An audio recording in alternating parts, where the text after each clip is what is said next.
They called him a janitor. Then he ended the Galactic War with a forgotten manual. Before we disappear again, subscribe if you believe humanity always finds a way. Enjoy the story. The gleaming corridors of Battle Station Terminus stretched endlessly into the void, their walls pulsing with the soft blue glow of future tech that had become as commonplace as breathing. These passages had witnessed the rise and fall of civilizations, had housed the greatest minds in the galaxy as they crafted strategies to end a war that had consumed 3 generations. The station itself was a monument to technological achievement, a floating city that existed at the intersection of 17 different scientific disciplines where the boundaries between physics and philosophy dissolved into streams of pure possibility. In the heart of this technological marvel, where quantum processors computed 1 trillion battle scenarios per second, where artificial intelligences spoke in frequencies that could shatter planets, there walked a man whose greatest tool was a mop. The irony would have been perfect material for one of those HFY stories that circulated through the lower decks, tales of human ingenuity triumphing over impossible odds, of ordinary people accomplishing extraordinary things through sheer determination and stubborn refusal to accept defeat. Elias Trent pushed his cleaning cart through Section 7, the engineering deck that no commander had visited in over a decade. The cart's wheels squeaked with a rhythm that had become as familiar as his own heartbeat, a mechanical melody that marked the passage of days and years in a war that seemed to have no end.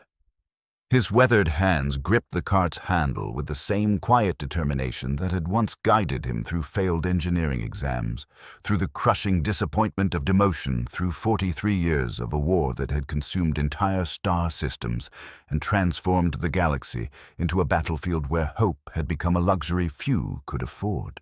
The war that was about to consume everything. High above in the crystal spires of the command center, Admiral Carthas Vel stood before a holographic display that painted the galaxy in shades of red. His 4 eyes, a gift of his Centauri heritage, tracked the advancing enemy fleets with mechanical precision. Beside him, the strategic AI Alan X7 hummed with the collective processing power of 1 million quantum cores. Status report.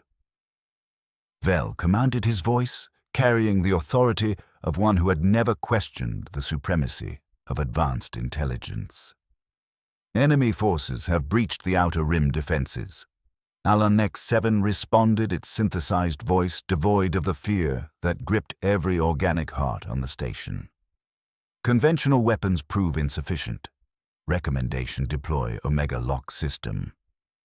The Admiral's primary eyes narrowed. The Omega Lock, a weapon so advanced it could reset the very fabric of spacetime itself, erasing entire sectors from existence. It was their ultimate failsafe, their final answer to an enemy that had proven immune to every strategy, every weapon, every desperate gambit they could devise. Initiate Omega Lock protocols, Vel ordered.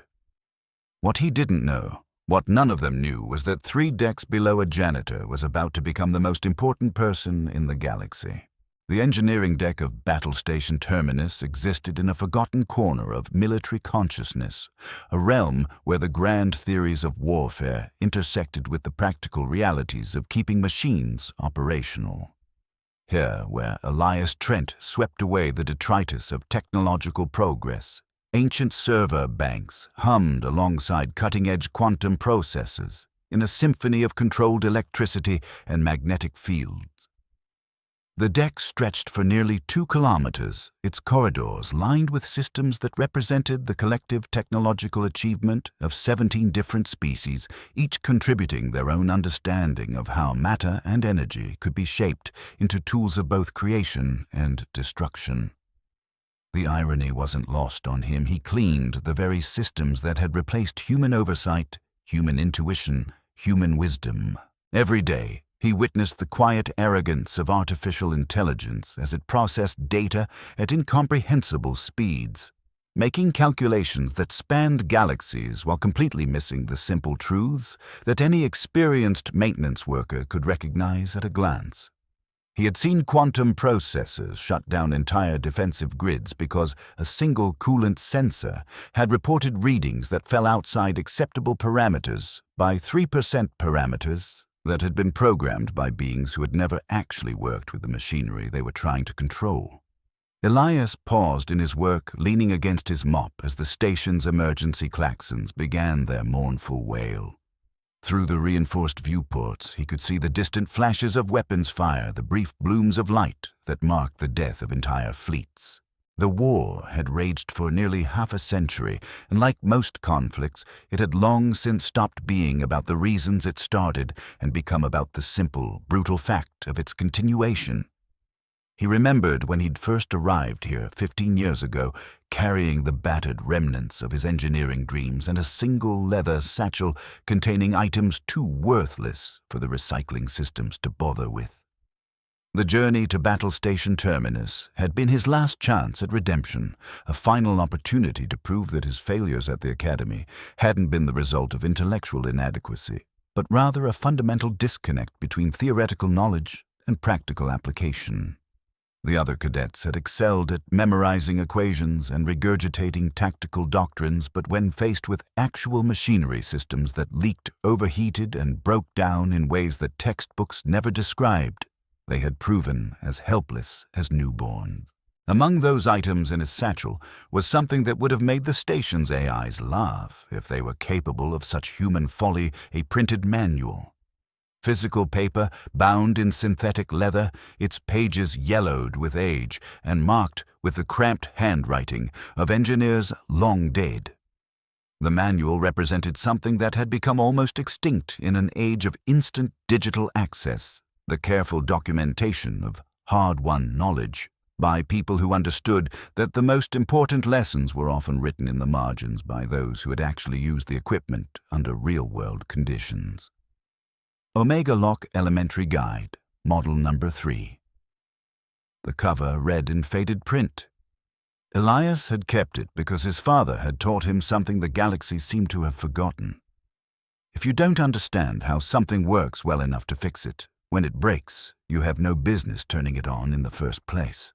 The station shuddered as enemy fire found its mark somewhere in the outer hull, a tremor that rippled through the superstructure like the death throes of some massive creature. Elias steadied himself against a support beam, his practiced eye noting which systems flickered and which remained stable.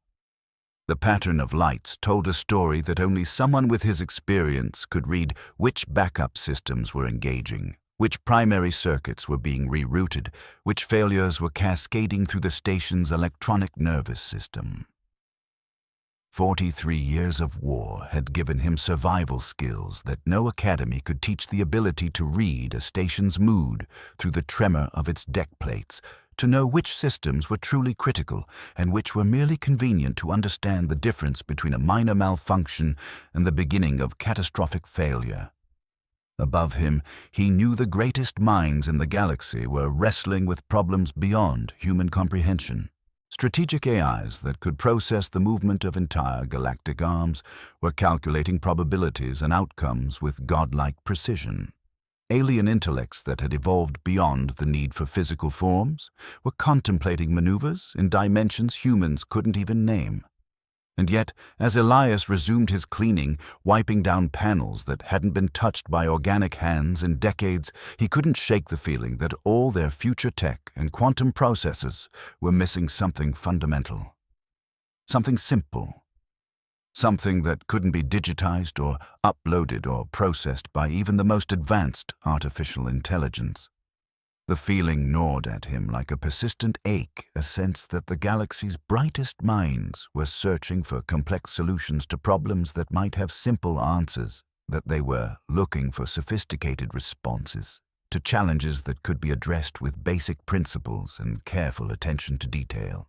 The feeling that sometimes the most important knowledge was written in the margins of forgotten books by people who understood that the real world had sharp edges and dirty corners that needed attention, that the universe didn't care about theoretical perfection when practical reality demanded immediate solutions to life and death problems. The Strategic Command Chamber represented the pinnacle of galactic military achievement.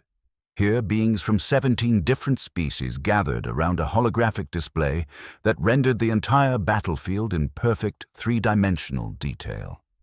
Their combined intellects, augmented by neural implants, quantum processors, and AI enhancement systems, represented the greatest concentration of tactical knowledge in known space. And they were losing. Admiral Vell's 4 eyes tracked the enemy advance with growing frustration. The hegemony forces moved with a coordination that defied conventional military doctrine, their ships flowing through space like a single organism, guided by malevolent intelligence. Every strategy the coalition deployed was countered within minutes. Every trap was anticipated, every feint seen through with surgical precision. Analysis Alan X7, Vell commanded. The strategic AI's response carried the weight of computational certainty. Enemy tactical adaptation rate has exceeded all predictive models. They appear to be learning from our strategies faster than we can implement them. Conventional warfare parameters are insufficient. Dr. Yinara Thess, the Arcturian strategy specialist whose 7-lobed brain had revolutionized military theory, shifted her ethereal form closer to the display. Her voice resonated in frequencies that translated as barely controlled desperation. The Omega Lock system remains our only viable option, but the activation protocols are locked behind security measures we cannot circumvent. Finished Commander Zaxxon, his cybernetic implants flickering with frustrated electrical impulses. The system was designed with manual override capabilities that predate current AI architecture. We need someone with clearance to access the physical control systems. Vell's expression hardened. Then we'll have to break the locks. Alan X7, redirect all available processing power to Admiral, the AI, interrupted an action so unprecedented that every being in the chamber turned their attention to the central processor core. I must inform you that an unauthorized individual has been detected in the restricted engineering sectors. A maintenance worker. The pause before those final words carried the weight of computational disdain. In the grand hierarchy of galactic military structure, maintenance personnel ranked somewhere below emergency rations in terms of strategic importance. Remove him immediately, Vell ordered, without even asking for details. We cannot have uncleared personnel in sensitive areas during a crisis of this magnitude. What the Admiral couldn't know, what none of them could know, was that in the depths of the engineering section, Elias Trent was studying a faded schematic with the kind of careful attention that had become extinct in an age of instant information. His survival skills, honed by decades of keeping forgotten systems operational, had taught him to read the subtle language of mechanical stress and electronic fatigue. And in that moment, as security teams moved to eject him from areas where manual labor could not understand data warfare, Elias was beginning to understand something that all their quantum processing power had missed. The Omega Lock wasn't just a weapon, it was a machine. And, like all machines, it had been built by people who understood that the most critical systems needed the simplest solutions. The kind of solutions that couldn't be hacked, couldn't be overridden, and couldn't be understood by minds that had forgotten the fundamental truth that his father had taught him. Every great machine begins with someone reading the instructions carefully. The attack came without warning, as the best attacks always do. One moment, the outer rim defense platforms were maintaining their vigilant watch, their sensors sweeping the void for signs of enemy movement. The next, space itself seemed to tear open as the hegemony's vanguard emerged from dimensions that shouldn't have existed. Elias felt the station shudder beneath his feet, a tremor that spoke of weapons firing beyond the edge of known physics. He set down his cleaning supplies and moved to the nearest viewport, watching as defensive platforms that had guarded the sector for 20 years were reduced to expanding clouds of superheated plasma. The enemy ships moved with predatory grace, their hulls flowing like liquid metal as they adapted to each new weapon the coalition forces brought to bear. Energy shields rippled and reformed armor, plating shifted to deflect incoming fire, and weapon systems emerged from what had seemed like empty space moments before. In the command center, Admiral Vell watched his carefully orchestrated defensive strategy crumble in real time. The enemy wasn't just countering their tactics, they were learning from them, incorporating coalition strategies into their own battle doctrine with terrifying efficiency. "They're adapting faster than we can respond," reported Commander Zaxxon, his cybernetic implants sparking as they struggled to process the flood of tactical data. "Every weapon system we deploy, they find a counter within minutes." Dr. Thess's ethereal form flickered with distress. "Their learning curve is beyond our predictive models. It's as if they possess some form of intuitive understanding that bypasses logical analysis." Intuitive understanding. Alun X7 repeated its voice, carrying a note of what might have been confusion if AIs were capable of such emotions. Define parameters for intuitive tactical assessment. The question hung in the air unanswered because none of them truly understood what intuition meant anymore. In their world of quantum processors and neural enhancement systems, the concept of knowledge that couldn't be measured, calculated, or downloaded had become as foreign as the idea of manually adjusting a machine's settings. The battle raged for 18 hours, each minute stretching into an eternity of destruction that redefined the very concept of warfare. Coalition forces threw everything they had at the advancing enemy plasma cannons that could crack planets like eggs, their energy beams carving valleys of molten rock across entire continental shells.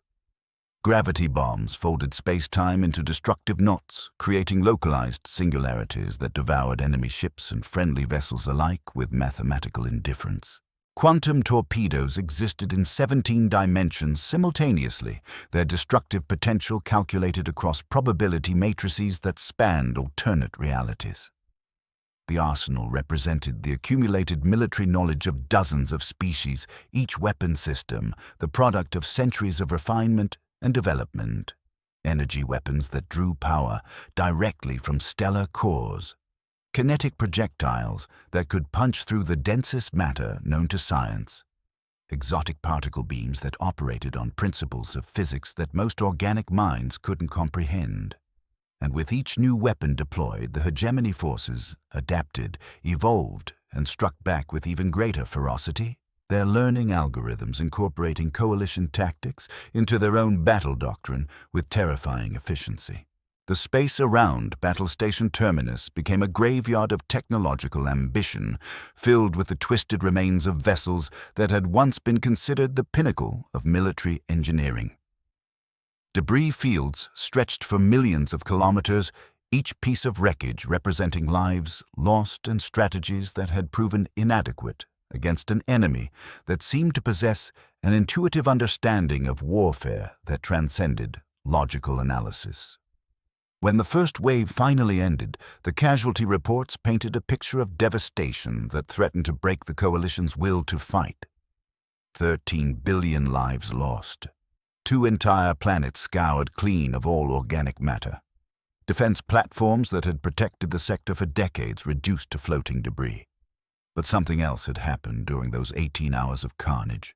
Something that only Elias Trent, working alone in the forgotten corners of the engineering deck, had noticed. The enemy's attacks, for all their apparent randomness, followed patterns. Not the kind of patterns that AIs could detect. Those had been analyzed and discarded within minutes. These were different patterns, the kind that emerged from desperation and creativity, from the collision of survival instincts with impossible circumstances. They were human patterns, and as Elias cleaned the carbon, scoring from damaged control panels, as he restored power to backup systems that no one else remembered existed, he began to understand something that all the strategic AIs and quantum processors had missed. The enemy wasn't winning because they were stronger or smarter. They were winning because they had learned to think like humans unpredictably intuitively, with the kind of survival skills that came from facing impossible odds and refusing to surrender. The coalition had future tech that could reshape reality itself. But they had forgotten the most important lesson of warfare. Sometimes the winning move is the one that makes no logical sense at all. The second wave began exactly 72 hours later, emerging from hyperspace with the coordinated precision of a closing trap. This time, the hegemony forces had learned from the coalition's defensive strategies. Their ships appeared not at the edge of the system, but distributed throughout it as if space itself had betrayed the defenders by hiding their enemies within familiar territory. Admiral Vell stood before the tactical display, his 4 eyes tracking the impossible geometry of the enemy formation. How did they penetrate our sensor networks? Unknown Alan X7 responded, and for the first time in its operational history, the strategic AI's voice carried a note of something approaching uncertainty. Their approach vectors suggest they bypassed our detection systems entirely. Analysis indicates they may have utilized dimensional folding techniques beyond our current understanding. What the AI couldn't articulate, what none of them could understand, was that the enemy had done something far simpler than dimensional folding. They had remembered that the best hiding place is often in plain sight, that the most sophisticated sensors can be fooled by tactics as old as warfare itself. Patience, observation, and the willingness to trust in methods that couldn't be quantified by quantum processors. The battle that followed made the first engagement look like a tactical exercise. Enemy ships materialized within the coalition's defensive formations, their weapons already charging as they appeared. Cruisers that had protected trade routes for centuries were cut in half by beams of coherent darkness. Fighter squadrons disappeared into geometrical impossibilities that folded space around them like deadly origami. And through it all, the Omega Lock system waited in the depths of Battle Station Terminus, its activation protocols locked behind security measures that no AI could breach. Not because they weren't intelligent enough, but because the system had been designed by engineers who understood that the most critical systems needed to be operated by beings who could make decisions that defied logical analysis. Beings who could, when necessary, choose to act on intuition rather than data. In the engineering section, Elias Trent felt the station's superstructure groaning under the stress of battle. Emergency power systems that hadn't been activated in decades began cycling through diagnostic routines, their status lights painting the forgotten corridors in shades of amber and red. He moved through the mechanical labyrinth with practiced efficiency, his hands adjusting pressure valves and rerouting power conduits with a kind of intimate knowledge that came from years of careful observation. And as he worked, he thought about the manual tucked away in his quarters, the faded pages that contained schematics for systems that the galaxy's greatest minds had dismissed as obsolete. His father's voice echoed in his memory. "Son, the day you stop reading the instructions is the day you start making mistakes that kill people." Above him, he knew the Coalition's finest strategists were preparing to activate humanity's ultimate weapon. They would feed their quantum processors every scrap of data about the Omega Lock system, run 1,000,000 simulations, calculate probability matrices that spanned entire galaxies. And they would fail, because they had forgotten the most basic principle of engineering: read the manual first. The battle reached its crescendo as enemy forces broke through the station's outer defenses.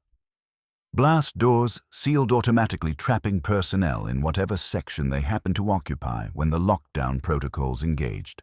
Elias found himself alone in the engineering deck, surrounded by the mechanical heartbeat of systems that had kept the station operational for over 4 decades. He looked up at the nearest security camera, knowing that somewhere in the command center, beings with intellects that spanned multiple dimensions were watching their carefully planned strategies crumble into chaos. And he made a decision that would have seemed like madness to anyone who believed that wisdom came from processing power rather than experience. He reached for his communicator and spoke 4 words that would change the course of the war. "I can stop this." The silence that followed Elias's transmission was broken only by the distant rumble of weapons fire and the steady hum of life support systems. In the Strategic Command Chamber, 17 of the galaxy's greatest military minds stared at their displays with expressions that ranged from confusion to outright disbelief. "Clarify your transmission maintenance personnel." Admiral Vell finally responded, his voice carrying the controlled tone of someone addressing a potential security threat. This channel is reserved for tactical communications only. Admiral, Elias replied, his voice steady despite the magnitude of what he was about to propose. I need access to the Omega Lock system. I know how to activate it manually. The reaction was immediate and predictable. Dr. Thess's ethereal form flickered with what could only be described as indignation. The manual activation protocols were sealed decades ago. Even if they could be accessed, the process requires clearance levels that a janitor couldn't possibly possess, finished Commander Zaxxon, his cybernetic implants pulsing with dismissive certainty. The security measures alone would kill anyone without proper neural enhancement. But a Loon X7, whose processing capabilities exceeded the combined intelligence of every organic being on the station, found itself confronting a logical paradox. The AI's voice, when it finally spoke, carried a note of computational uncertainty that hadn't existed in its programming until this moment. Analysis indicates that manual activation protocols do exist within the Omega Lock system architecture. However, these protocols utilize authentication methods that predate current security infrastructure. They were designed for...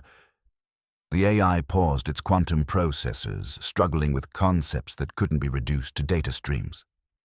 For human operators. The words hung in the air like a challenge to everything they believed about military efficiency and technological superiority. Human operators. As if the species that had only recently joined the Galactic community, the species that couldn't even survive in hard vacuum without artificial life support, might possess some capability that their advanced artificial intelligences lacked.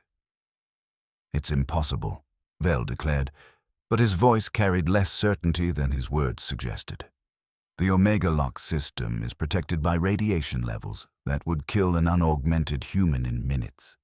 Even with full environmental gear, the electromagnetic interference alone would disrupt cybernetic implants and neural enhancement systems, Elias finished quietly. But not basic human physiology. Admiral, I've been maintaining the systems down here for 15 years. I know which sections are shielded and which aren't. I know where the manual access points are located. And I have something that none of your AIs possess. Which is, Dr. Thess demanded, her 7-lobed brain attempting to process how a manual laborer could claim superiority over quantum-enhanced intelligence. Elias reached into his jacket and withdrew a battered leather manual. Its pages yellowed with age and marked with decades of careful annotation. The instruction manual, the real one, written by the engineers who built the system, not the summaries and abstracts that got uploaded to your databases. Through the security cameras, they watched as he held up the manual, its cover clearly visible. Omega Lock Elementary Guide, Model Number 3. The book that every AI on the station had dismissed as obsolete documentation irrelevant to modern warfare. Those protocols were abandoned centuries ago, Commander Zaxxon protested. Modern systems don't require, modern systems fail. Elias interrupted, and for the first time his voice carried the authority of someone who had spent decades watching advanced technology break down when subjected to real-world conditions. I've seen your quantum processors lock up when a coolant line develops a microscopic leak. I've watched your neural networks crash because someone forgot to replace a filter that cost 3 credits. You've built systems so complex that they can't handle simple problems. The station shuddered as another enemy salvo found its mark. Emergency lighting flickered, and several non-critical systems went offline as power was automatically rerouted to defensive systems. In that moment of mechanical stress, every being in the command center was reminded of something they had almost forgotten beneath all their future tech and quantum enhancements. They were still dependent on machines that needed maintenance repairs, and occasionally someone who understood how they actually worked. The manual override protocols. Alon X7 said suddenly, its synthesized voice, carrying what might have been recognition. They were designed as fail-safe measures, independent of all networked systems. But the authentication process requires direct human neural interaction with quantum mechanical interfaces. No artificial intelligence can replicate the specific brainwave patterns necessary for done. The AI's voice trailed off as its processors encountered something they had never been designed to handle, the recognition that there were some things, some very important things that could only be done by beings who operated on intuition rather than logic, who made decisions based on experience rather than calculation. Admiral Vell stared at the display showing Elias Trent standing alone in the engineering section, manual in hand, and for the first time in his military career found himself questioning the supremacy of advanced intelligence over simple human determination. Grant him access? Vell ordered the words, carrying the weight of a decision that defied every principle of modern military doctrine. The journey to the Omega Lock core took Elias through sections of Battle Station Terminus that hadn't seen organic footprints in over a decade, passages that existed in the liminal space between the station's public areas and its most classified secrets. Here, in the deepest levels of the station's superstructure, the walls hummed with energies that existed at the intersection of science and something approaching magic.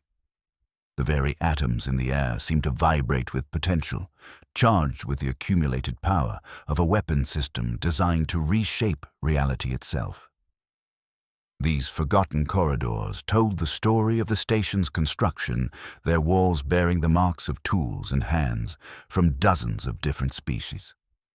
Elias could read the archaeology of engineering in the subtle variations of construction techniques, the way different sections had been fitted together by beings with vastly different approaches to problem solving. The Arcturians had favored elegant curves that flowed like frozen music, while the Centaurians had insisted on geometric precision that approached mathematical perfection. Human engineering, he noted with professional pride, was recognizable by its practical redundancy. Backup systems built on top of backup systems designed by people who understood that the universe had a sense of humor about the worst possible moments for critical failures. Elias moved with careful deliberation. His environmental suits, simple radiation sensors, providing basic protection against the exotic energies that would have instantly overloaded more sophisticated equipment. The suit itself was a relic from an earlier era of exploration, built with analog systems and mechanical interfaces that couldn't be disrupted by electromagnetic interference or quantum fluctuations. It was the kind of equipment that modern engineers dismissed as primitive, but which had been designed by people who understood that the most reliable technology was often the simplest technology. His survival skills, honed by years of working in environments that most beings would consider uninhabitable, guided him through passages where the station's own navigation systems failed to function properly. He understood the subtle language of mechanical stress and electronic fatigue, could read the warning signs that preceded system failures hours before they occurred. These abilities had kept him alive through 15 years of maintaining equipment that pushed the boundaries of known physics, equipment that required not just technical knowledge, but an intuitive understanding of how machines behaved under extreme conditions. In the command center, every available screen displayed feeds from the engineering section's security cameras. The Coalition's greatest minds watched in fascination and growing horror as this unremarkable human navigated spaces that should have been impossible to traverse without AI assistance. His radiation exposure levels are approaching critical thresholds, reported Dr. Thess, her ethereal form flickering with concern. Even with environmental protection, no organic being should be able to survive in those sections for more than 23 minutes. Alan X7 completed. However, analysis of his route indicates he's avoiding the most dangerous areas through methods that do not appear in any of our navigational databases. What the AI couldn't understand was that Elias was using knowledge that predated their databases by decades, the kind of practical wisdom that came from actually working with the systems, from understanding how radiation patterns flowed through the station's architecture, from knowing which ventilation shafts provided natural shielding and which access corridors had been designed with maintenance personnel in mind. The manual tucked inside his suit contained more than just activation protocols. Its margins were filled with handwritten notes from engineers who had built these systems with their own hands, who understood that the most critical functions needed to be accessible to people who might not have advanced degrees but possessed something equally valuable: the willingness to read the instructions carefully and follow them exactly. Core chamber approaching. Elias reported, his voice steady despite the magnitude of what he was attempting. Through the security feeds, they watched as he reached a blast door marked with radiation warnings in 17 different languages, the warnings that had kept everyone else away for decades. "Elias!" Admiral Vell's voice crackled through the comm system, distorted by the electromagnetic interference that surrounded the core chamber. The locking mechanisms on that door require authorization codes that are printed on page 47 of the manual. Elias replied, already entering the sequence with practiced efficiency. Emergency override protocols established by the original engineering team. They figured that if someone was desperate enough to manually activate the Omega lock, they probably didn't have time to wait for bureaucratic authorization. The massive blast door cycled through its opening sequence, revealing a chamber that existed at the intersection of engineering and art. The Omega lock core rose from the center of the room like a technological cathedral, its surfaces inscribed with equations that described the fundamental forces of reality itself. But at its base, almost lost among the quantum field generators and dimensional resonance chambers, stood something that would have been immediately recognizable to any engineer from centuries past: a simple control panel with physical switches and analog readouts. The manual interface. Elias breathed, recognizing the system from diagrams he had studied by lamplight in his quarters. They built it as a backup to the backup, something that would work even if every AI on the station failed simultaneously. Through the security cameras, the Coalition command staff watched as he approached the control panel, his movements guided by decades of experience working with machinery that demanded respect rather than commands. The manual lay open beside him, its pages containing step-by-step instructions, written in the clear, precise language of engineers who understood that someone's life might depend on following their directions exactly. Beginning activation sequence. Elias announced, his hands moving across controls that hadn't been touched by organic fingers since the system's installation. Quantum field generators. Online.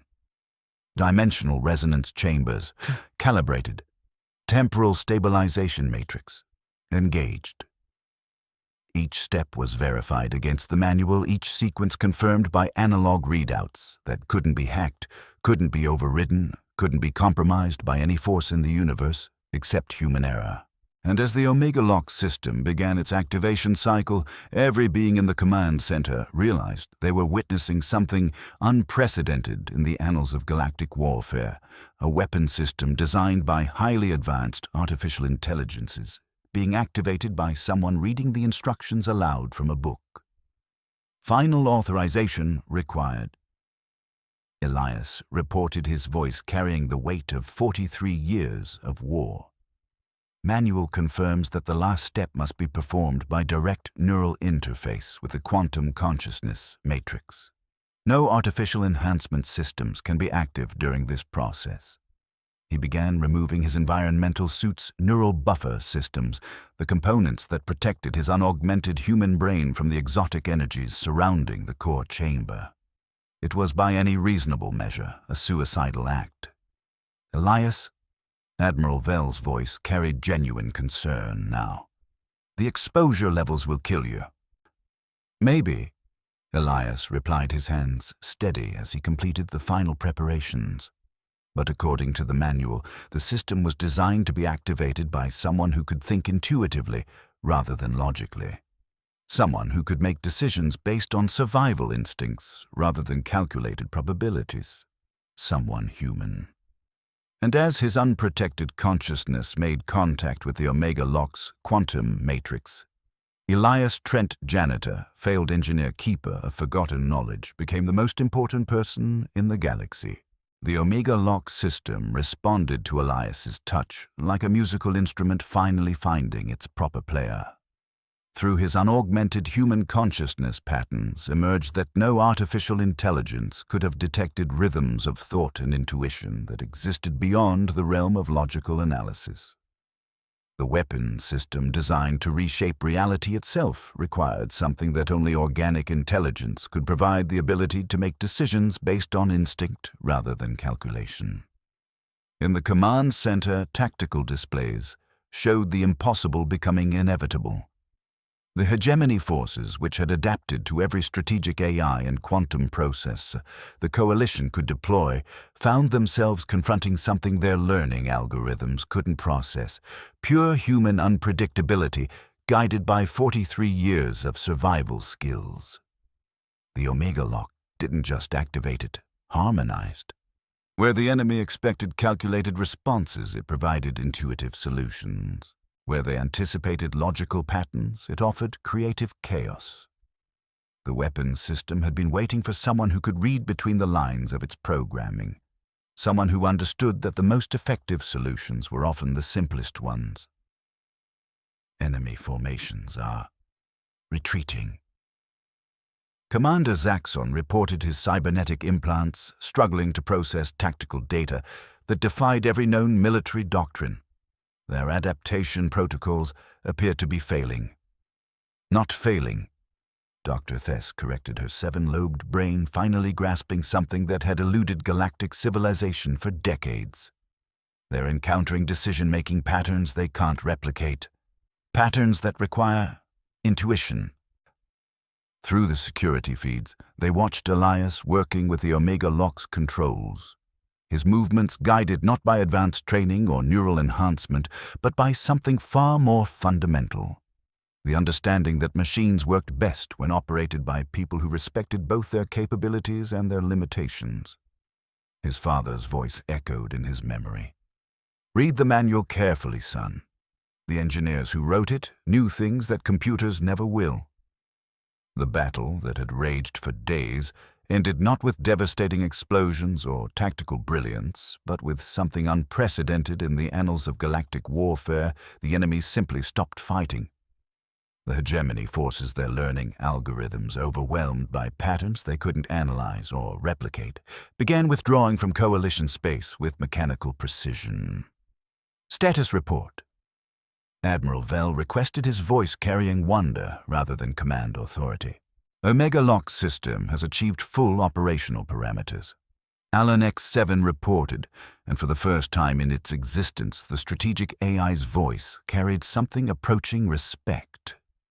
Enemy forces are withdrawing along vectors that suggest complete tactical disengagement. The weapons system appears to have confused their decision-making processes.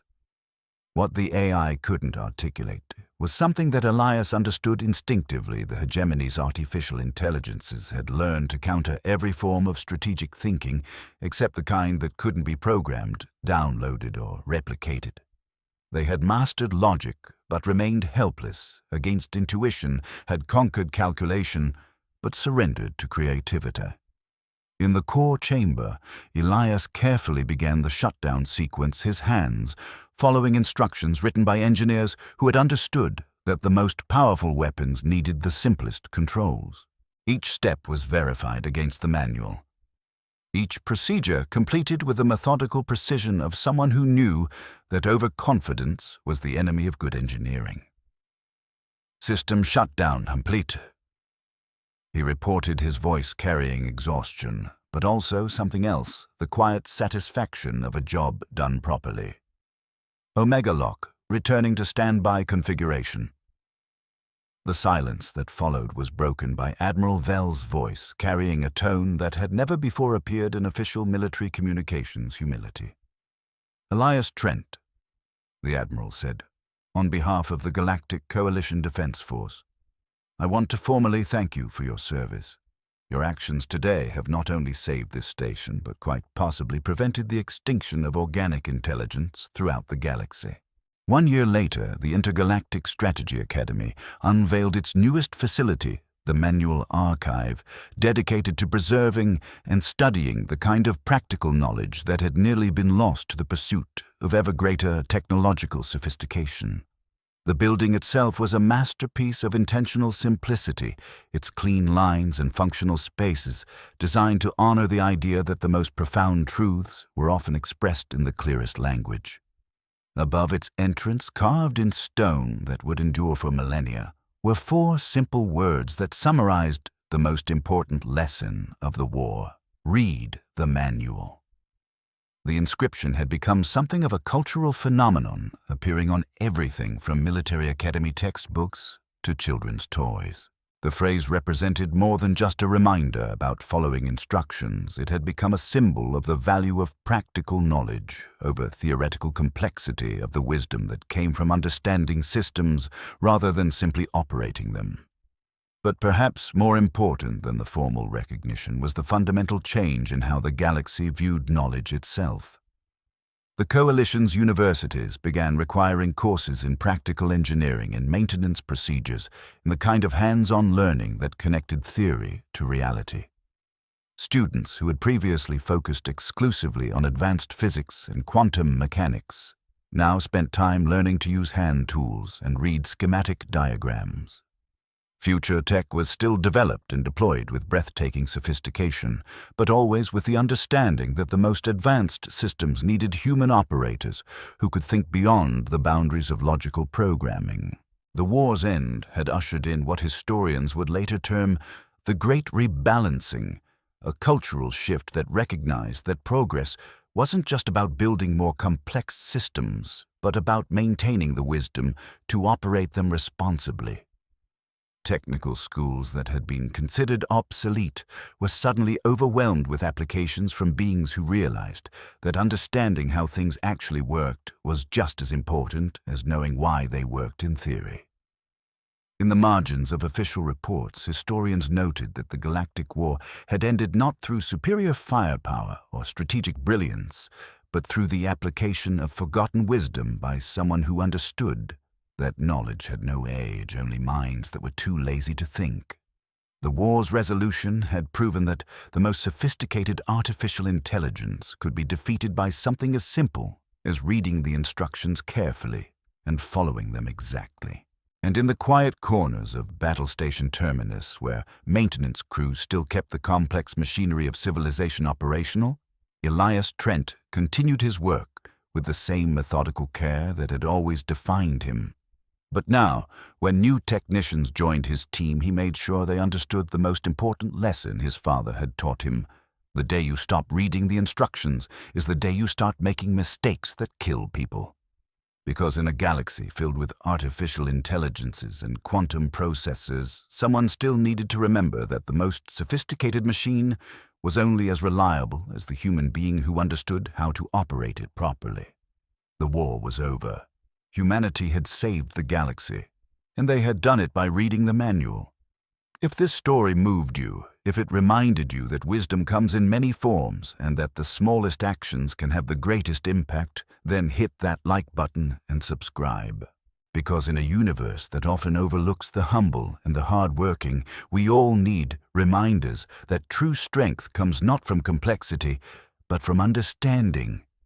Share this story with someone who believes in the power of simple wisdom and human determination. The galaxy may be vast, but it's the small acts of courage that make it worth saving.